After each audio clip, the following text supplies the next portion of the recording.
The Incredibles is a 2004 American computer-animated comedy superhero film written and directed by Brad Bird and released by Walt Disney Pictures. It was the sixth film produced by Pixar Animation Studios. The film's title is the name of a family of superheroes who are forced to hide their powers and live a quiet suburban life. Mr. Incredible's desire to help people draws the entire family into a battle with an evil villain and his killer robot. Bird, who was Pixar's first outside director, developed the film as an extension of 1960s comic books and spy films from his boyhood and personal family life. He pitched the film to Pixar after the box office disappointment of his first feature, The Iron Giant, and carried over much of its staff to develop The Incredibles. The animation team was tasked with animating an all-human cast, which required creating new technology to animate detailed human anatomy, clothing and realistic skin and hair. Michael Giacchino composed the film's orchestral score. The film premiered on October 27, 2004 at the BFI London Film Festival and had its general release in the United States on November 5, 2004. The film performed very well at the box office, grossing $631 million worldwide during its original theatrical run. The Incredibles was met with high critical acclaim, garnering high marks from professional critics and audiences, and provoking commentary on its themes. Many critics called it the best film of 2004, receiving the 2004 Annie Award for Best Animated Feature, along with 2 Academy Awards. It became the first entirely animated film to win the prestigious Hugo Award for Best Dramatic Presentation. As of March 2014, a sequel is officially in development. Plot: Supers humans with superpowers are forced into civilian relocation programs after facing several lawsuits from peripheral damage caused by their crime-fighting activities. 15 years after relocation, Bob and Helen Parr, formerly Mr. Incredible and Elastigirl, and their children Violet, Dash, and Jack live as a suburban family. Bob is unsatisfied with suburban life and his white-collar job and longs for the glory days. On some nights, Bob and his old friend Lucius Best, formerly Frazan, perform vigilante work, unbeknownst to Helen. One day, Bob loses his temper at his supervisor who refuses to let him stop a mugging, resulting in him losing his job. Returning home, Bob finds a message from a woman named Mirage, who convinces him to become Mr. Incredible again and gives him a mission to destroy a malfunctioning robot called the Omnidroid, promising a substantial reward. Arriving on No Man's Island, Bob is able to defeat the robot by tricking it into ripping out its own power source. Bob is rejuvenated by being able to use his powers freely, improving his attitude and relationship with his family, and he begins rigorous training while waiting for more work from Mirage. Discovering a fresh tear in his suit, Bob visits superhero costume designer Edna Mode, who decides to make him and his whole family's suits, unbeknownst to Helen and the children. Leaving for No Man's Island once again, Bob discovers that Mirage is working for Buddy Pine, a former fan shunned by Mr. Incredible and now identifying as the supervillain Syndrome. Syndrome intends to perfect the Omnidroid and defeat it in public in Metroville while manipulating its controls to become a hero himself, and then sell his inventions so everyone will become equally super, making the term meaningless. Bob sneaks into Syndrome's base and finds Syndrome's computer. From it, Bob discovers Syndrome murdered countless retired superheroes with previous Omnidroid prototypes to improve its design. Meanwhile, Helen visits Edna, finds out what Bob has been up to, and activates a homing beacon to find him, inadvertently causing Bob to be discovered and captured. Helen borrows a jet to head for No Man's Island, but finds Violet and Dash have stowed away wearing their own costumes, leaving Jack in the care of a teenage babysitter. Syndrome picks up Helen unregistered trademark S radio transmissions and destroys the jet, but Helen along with the children survive and make it to the island, though Bob thinks they are dead. Helen proceeds to the base to find Bob, discovering Syndrome's intentions to send the Omnidroid to Metroville in a rocket. Later, Mirage, distraught by Syndrome's having risked her life in dealing with an escape attempt by Mr. Incredible, releases Bob and informs him that his family is alive. Helen appears and races off with Bob to find the children when they are spotted by security. Dash and Violet use their powers to escape their captors and are joined by their parents, only to be captured by Syndrome, who heads off to initiate his plan. With Mirage's help, the Pars escape, and use a security van and a rocket booster to pursue Syndrome. In Metroville, the Omnidroid proves to be too intelligent, and knocks the remote that controls it out of Syndrome's grasp, knocking him unconscious and rampaging through the city. The Pars and Lucius team up to fight the robot, until Bob uses Syndrome's remote control and one of the Omnidroid unregistered trademark S-detached pincers to blow a hole through the Omnidroid, again tearing out its power source, destroying it. Returning home, the Pars find Syndrome has taken Jack and intends to raise him as his own sidekick to seek revenge on the family. As Syndrome tries to escape to his jet, Jack's own morphing superpowers start to manifest, which distracts Syndrome, causing him to drop the baby. As Jack falls, Helen has Bob throw her upwards to catch the baby, and as Syndrome crawls into his hovering jet, Bob throws his own car at the jet, knocking Syndrome into the jet's intake.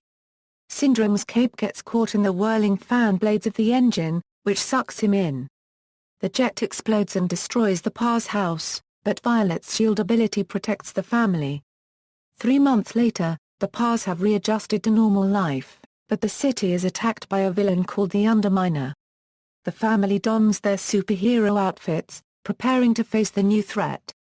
Voice cast: Craig T. Nelson as Bob Parr/Mr. Incredible, the patriarch of the Parr family, possessing super strength and limited invulnerability. Holly Hunter as Helen Parr/Elastigirl, Bob's wife, who possesses the ability to stretch her body like rubber. Jason Lee as Buddy Pine/Syndrome, who has no superpowers of his own but uses advanced technology to give himself equivalent abilities. Spencer Fox as Dashiell Robert Parr/The Dash, the Parr's 4th grader second child, possessing super speed. Sarah Vowell as Violet Parr, the Parr's junior high-aged first child, who possesses the ability to become invisible and generate an impact-resistant force shield. Eli Fussell and Maeve Andrews as Jack Parr, the Parr's infant third child, who initially shows no powers but eventually reveals himself to have a wide range of abilities. Samuel L. Jackson as Lucius Best/Frazan, Bob's best friend,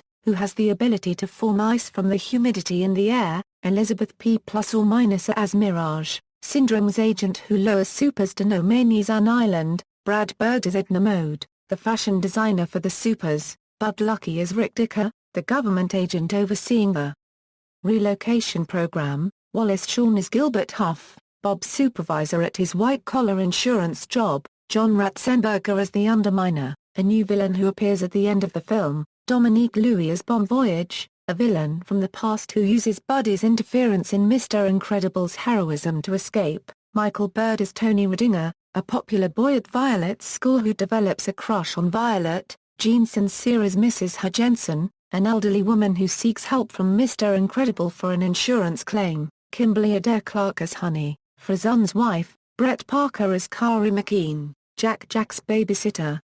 Lou Romano as Bernie Kropp, Dash's teacher. Wayne Canny as the principal of Dash's school. Production, writing. The Incredibles as a concept dates back to 1993, when Bird sketched the family during a period in which he tried to break into film.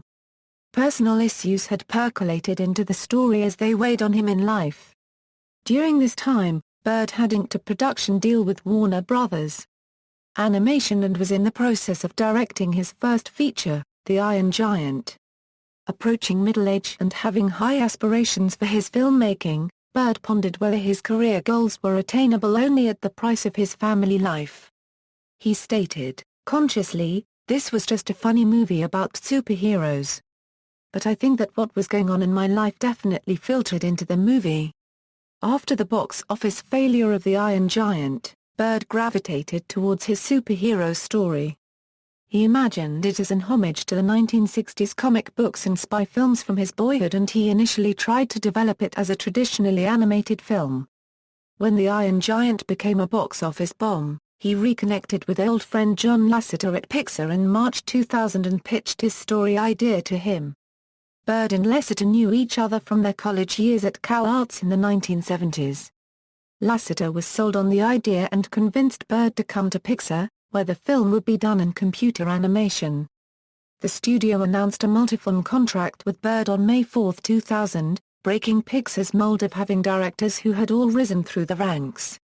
The Incredibles was written and directed solely by Brad Bird, a departure from previous Pixar productions which typically had 2 or 3 directors and as many screenwriters. In addition, it would be the company's first film in which all characters are human. Bird came to Pixar with the lineup of the story's family members worked out: a mom and dad, both suffering through the dad's midlife crisis, a shy teenage girl, a cocky 10-year-old boy, and a baby. Bird had based their powers on family archetypes.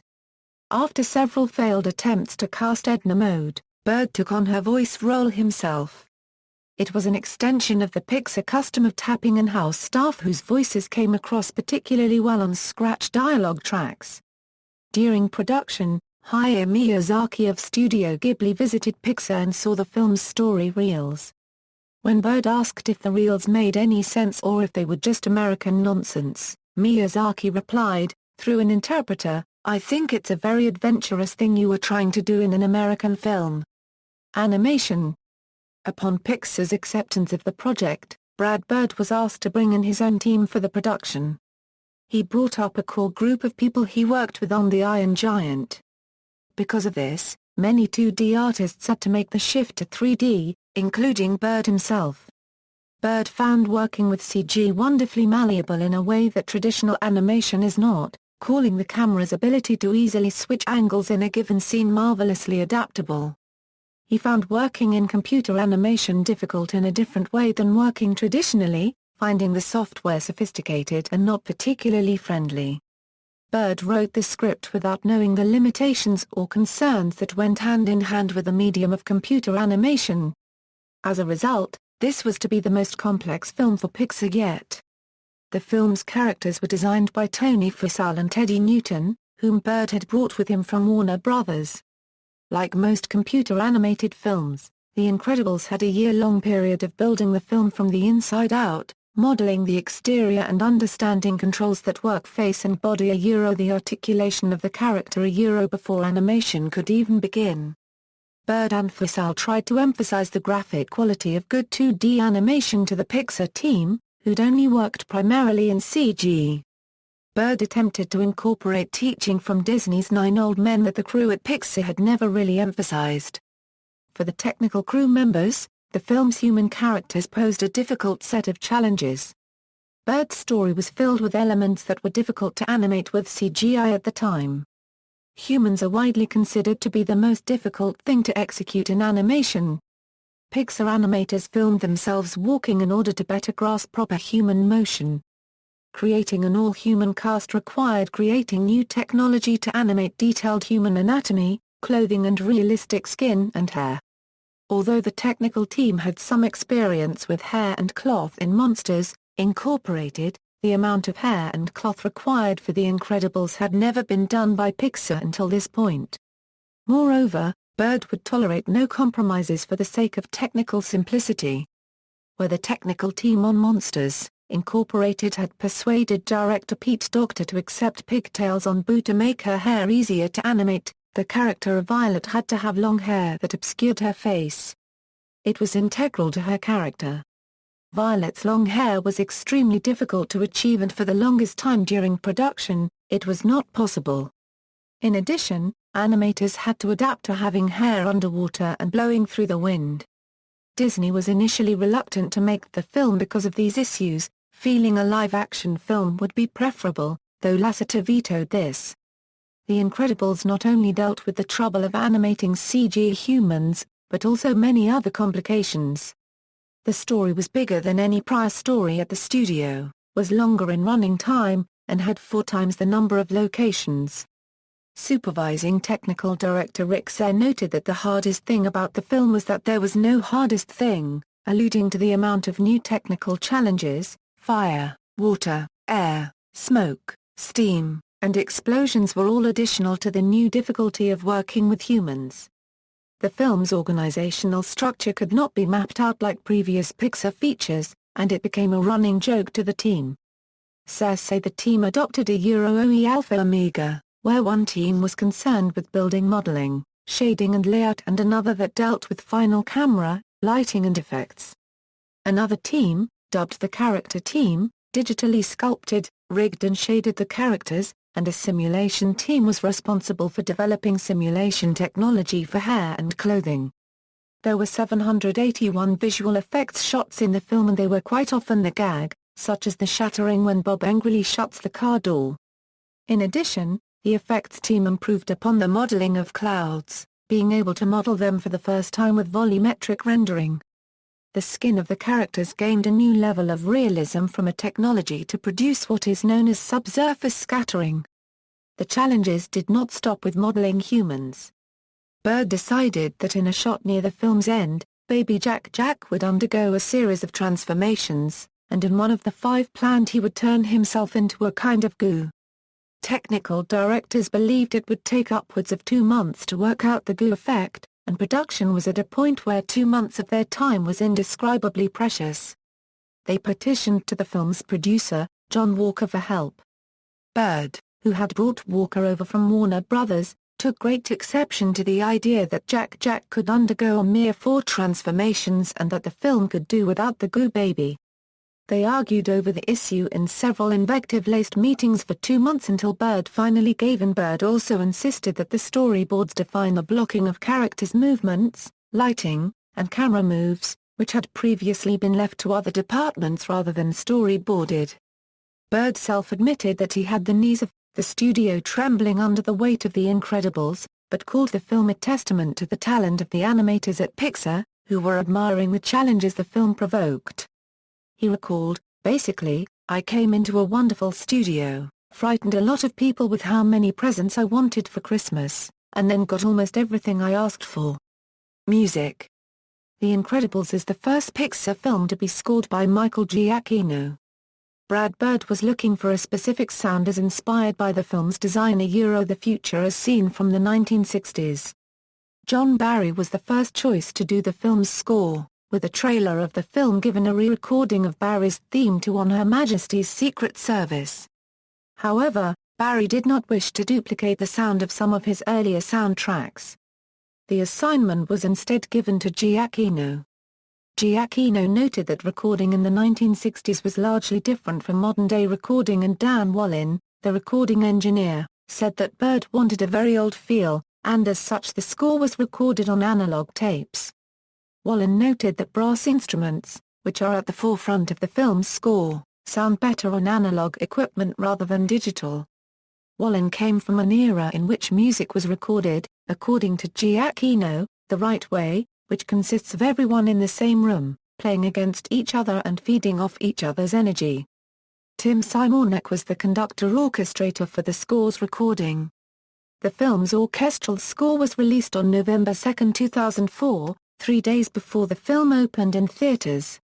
It won numerous awards for Best Score, including Los Angeles Film Critics Association Award, BMI Film and TV Award, ASCAP Film and Television Music Award, Annie Award, Las Vegas Film Critics Society Award and Online Film Critics Society Award, and was nominated for Grammy Award for Best Score Soundtrack for Visual Media, Satellite Award and Broadcast Film Critics Association Award.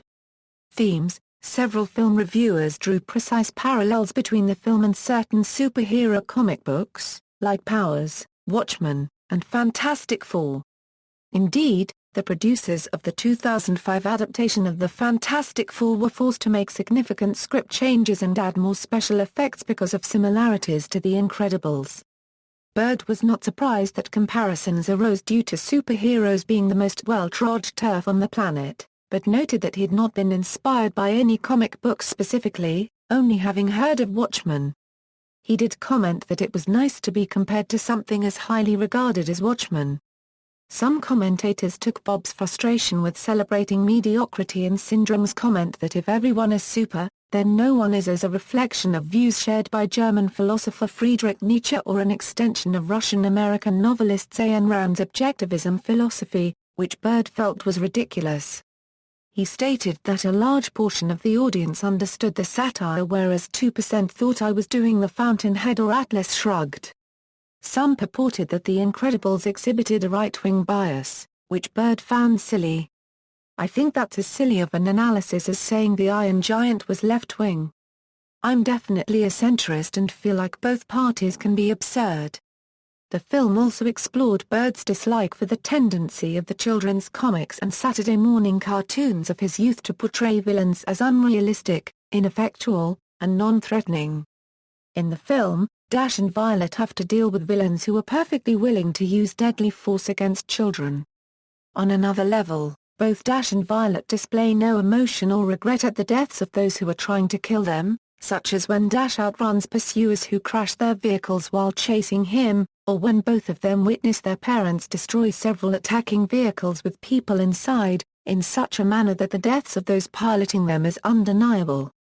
Despite disagreeing with some analysis, Bird felt it gratifying for his work to be considered on many different levels, which was his intention. The fact that it was written about in the op-ed section of the New York Times several times was really gratifying to me. Look, it's a mainstream animated movie, and how often are those considered thought-provoking? Release: the film opened on November 5, 2004 as Pixar's first film to be rated PG, with the other PG-rated Pixar films being Up and Brave. Its theatrical release was accompanied with a Pixar short film Bound In. While Pixar celebrated another triumph with The Incredibles, Steve Jobs was embroiled in a public feud with the head of its distribution partner, the Walt Disney Company. This would eventually lead to the ousting of Michael Eisner and Disney's acquisition of Pixar the following year.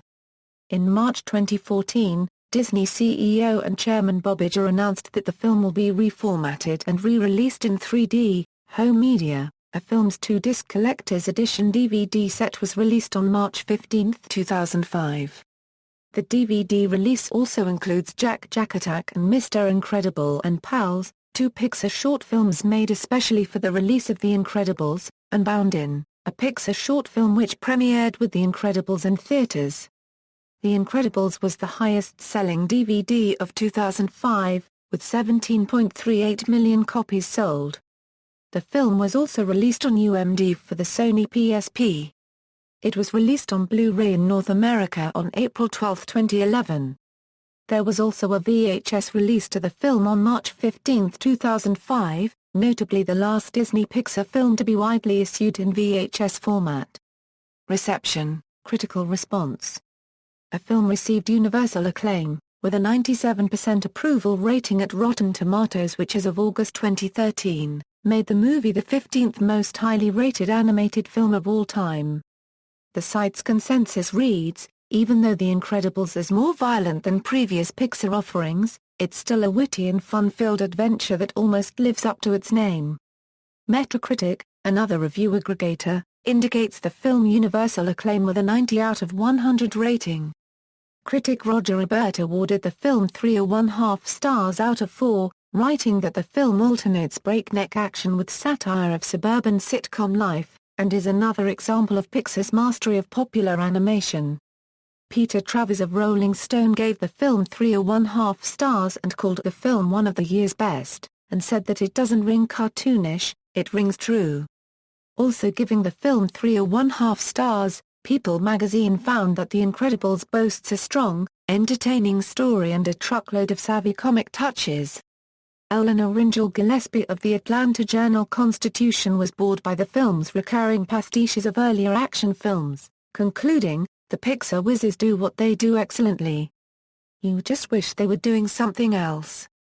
Similarly, Jessica Winter of The Village Voice criticized the film for playing as a standard summer action film, despite being released in early November. Her review, titled as Full Metal Racket, noted that The Incredibles announces the studio's arrival in the vast yet overcrowded Hollywood lot of eardrum-bashing, metal-crunching action sludge.